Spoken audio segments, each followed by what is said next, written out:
Mais um capítulo crucial na batalha gigantesca que está sendo travada no ano de 2023 entre, de um lado, o Fed, que aposta numa economia aquecida, com inflação alta, que nós precisamos conter com juros cada vez mais altos, e o Smart Money, o mercado de bonds, o famoso mercado com mais de 100 trilhões de dólares, dizendo exatamente ao contrário, fazendo uma rota de colisão e dobrando praticamente a sua aposta na recessão, ficando cada vez mais clara a posição de que o Fed, na opinião do mercado, está completamente errado e vai ter que fazer uma inversão. E essa queda de braços teve agora um capítulo muito forte, porém, o histórico, quando você olha para trás, sempre mostrou uma derrota do Fed. E como que será que isso vai ser agora em 2023? Meu nome é Renaud Adorno, tenho mais de 10 anos no comércio exterior e venho aí há mais de 8 anos investigando a liquidez do mundo, para onde ela vai, o que vai acontecer com a macroeconomia, me aprofundando cada vez mais e passando esse conhecimento para você. Você pode me encontrar tanto no Instagram, como também no YouTube e como também no Spotify. Basta ir me procurar pelo nome Renaud Adorno.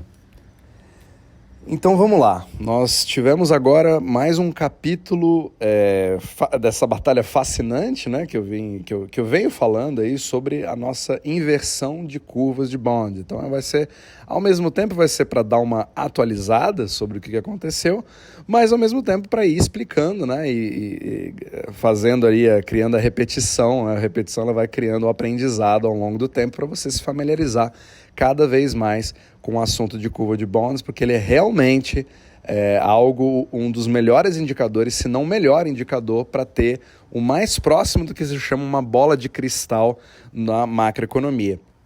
E por que eu dou tanto valor para essa inversão de curva? O que acontece com a curva de bonds? Por que o Smart Money é tão importante assim? Porque, diferentemente do Fed, que o mercado, quando você toma decisões erradas, você tem de fato um prejuízo que acontece, dói no seu bolso, você tem um prejuízo físico que acontece no seu portfólio, que pode te levar à ruína. Então, o Smart Money, ele é obrigado a entender exatamente como o mercado funciona, porque ele é um participante ativo nele. Então, as pessoas não param muito bem para pensar que quando você tem o que a gente chama de skin in the game, ou seja, você tem de fato uma exposição que você está apostando, você está colocando o seu dinheiro onde a sua boca está, como se diz aqui, né? You put your money where your mouth is, significa que você está realmente arriscando algo que você pode perder. Agora, o Fed, ele se baseia muito mais em modelos, ele se baseia em algo mais acadêmico, ele se baseia em coisas que ele ouviu falar, e ele não é muito punido por nenhum tipo de erro, porque como você tem a mídia ao seu lado, você pode cobrir ou mesmo ofuscar completamente uma má decisão. Ela não tem consequências para você. Agora, ela tem consequências na economia real e ela tem consequências nos bonds. E os bonds não vão confiar se eles acham que o Fed não está indo no caminho correto. Então, o que aconteceu agora essa semana que a gente percebe cada vez mais, né? Mais um update, digamos assim, dos capítulos seguintes dessa batalha que está sendo travada agora em 2023. Então, a gente teve um aumento da inversão da curva. O que significa isso? Os juros de mais longo prazo, de 10 anos, 20 anos, 30 anos, eles reduziram mais ainda o seu retorno de juros. Ou seja, o que significa isso? Significa que houve uma compra cada vez maior desses títulos, fazendo com que os preços deles subam, e quanto mais os preços deles sobem, mais os juros caem.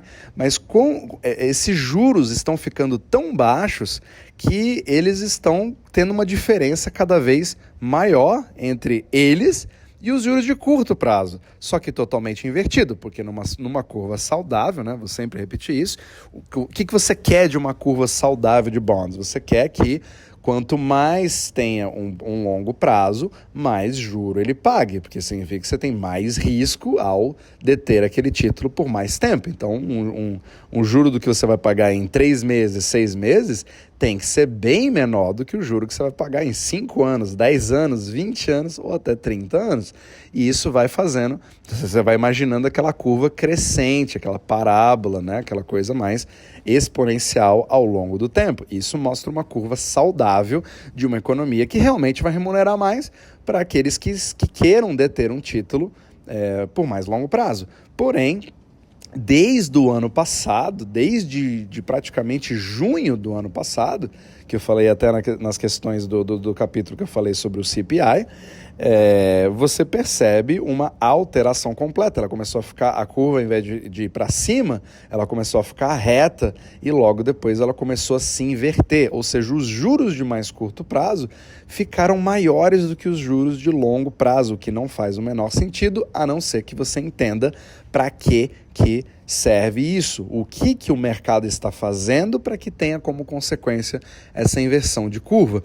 E a gente já sabe ali que o mercado significa o quê? Que o smart money, né, o grande volume de dinheiro do mundo, ele está buscando por segurança, ele está buscando por ter lá na frente uma aposta de que algo ruim vai acontecer, ou seja, o mercado já estava claramente dizendo que uma recessão deve ocorrer. E quanto mais essa curva inverte, mais ele vai mostrando que essa recessão é esperada mais cedo do que mais tarde pelo mercado, pelo smart money. E mais uma prova disso é que essa inversão aumentou mais ainda. E existe um indicador dentro da curva de bonds que é muito importante da gente poder conversar, que é a relação entre os juros entre os títulos de 3 meses, ou seja, de curtíssimo prazo, e os juros de 10 anos.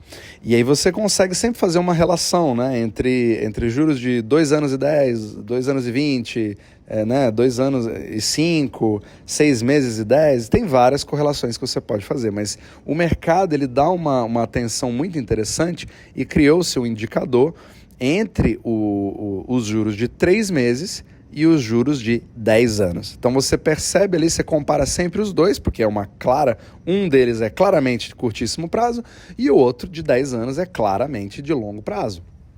E obviamente que o saudável é o de 10 anos ser bem maior do que o de 3 meses, o que faria todo sentido, né? Tem muito mais maturidade, muito mais risco, teria que ser maior.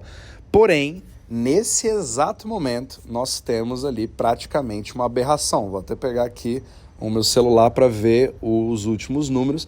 Nesse exato momento, o título de 3 meses nos Estados Unidos está com um juro de 4,54%, certo? É o retorno sobre o título de 3 meses. Agora, olha o que acontece com o de 10 anos. Ao invés de 4,54%, deveria ser algo maior, só que nesse exato momento está 3,41%.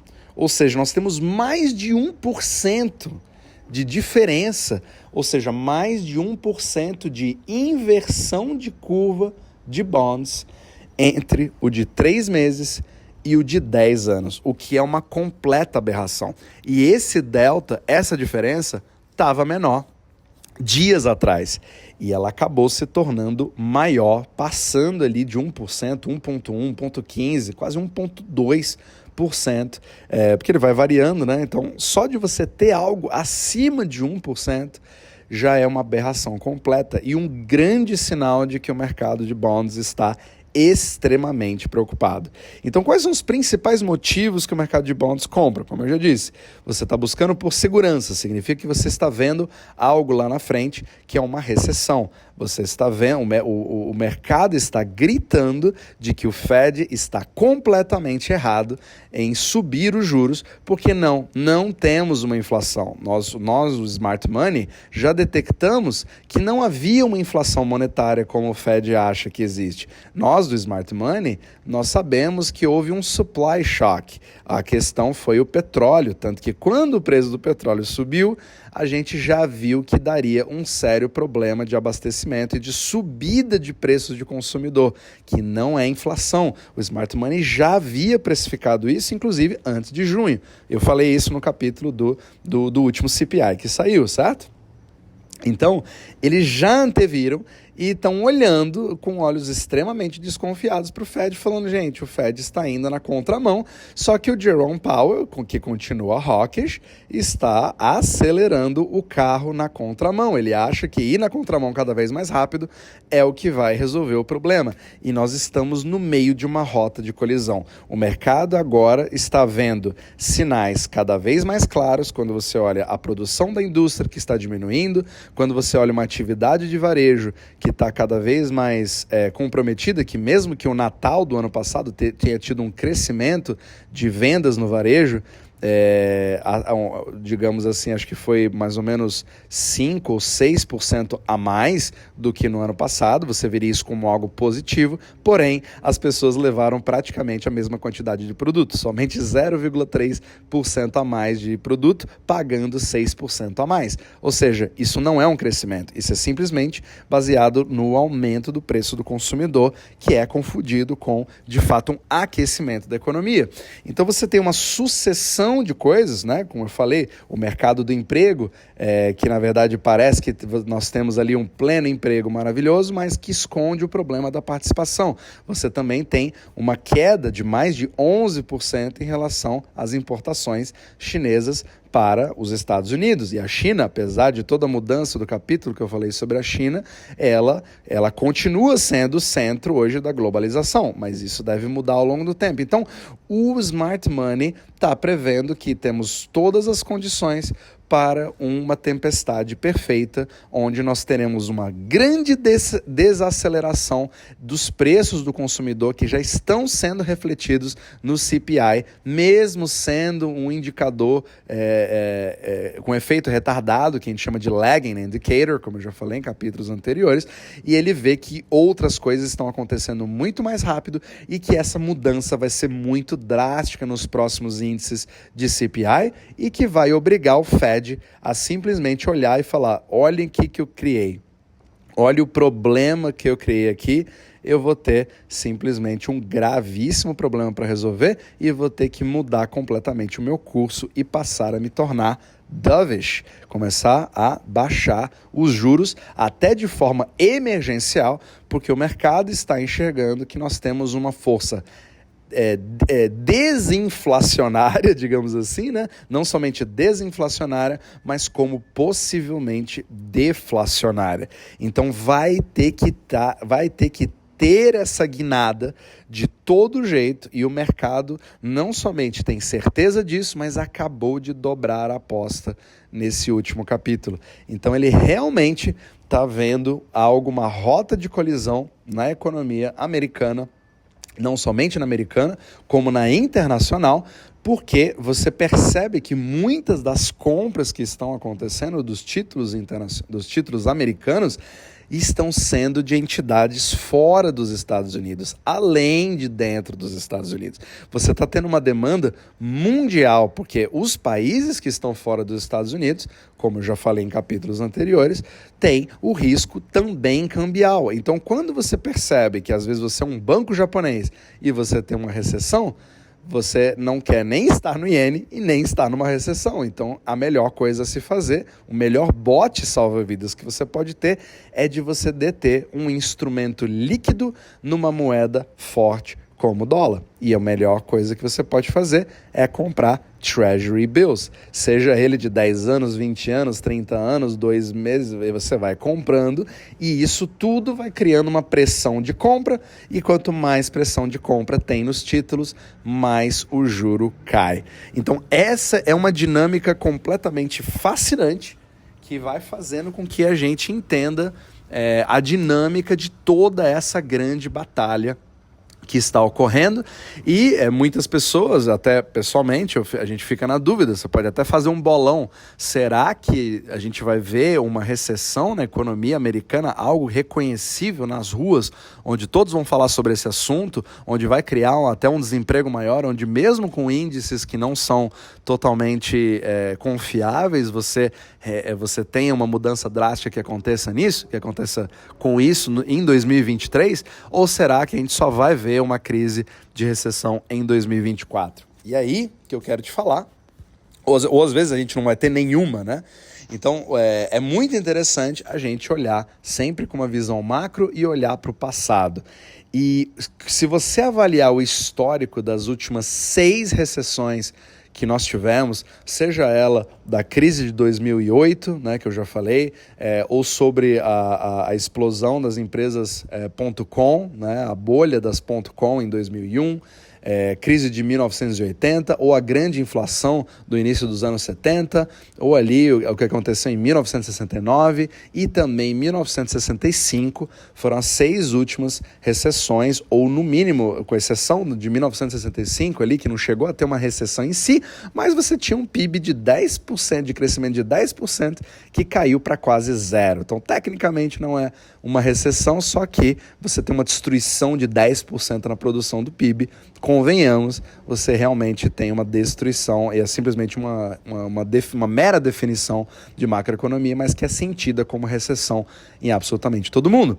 E quando você olha nessas 6 últimas instâncias de recessão, todas elas, sem nenhuma exceção, 100% delas tiveram uma inversão da curva comparado com os títulos de 3 meses e os títulos de 10 meses, ou de 10 anos. Ou seja, em todas essas, logo antes delas acontecerem, houve uma antecipação do smart money para dizer que está errado, vai ter uma recessão ou vai ter algum tipo de problema na economia, e a curva se inverteu, fazendo com que os títulos de 10 anos tivessem um retorno menor do que os títulos de 3 meses.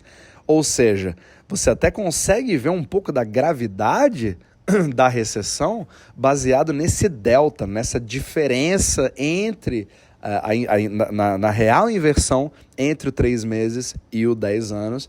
E nenhuma delas, a maioria delas, você tinha, por exemplo, em 1969, você tinha algo de 0,2% de inversão.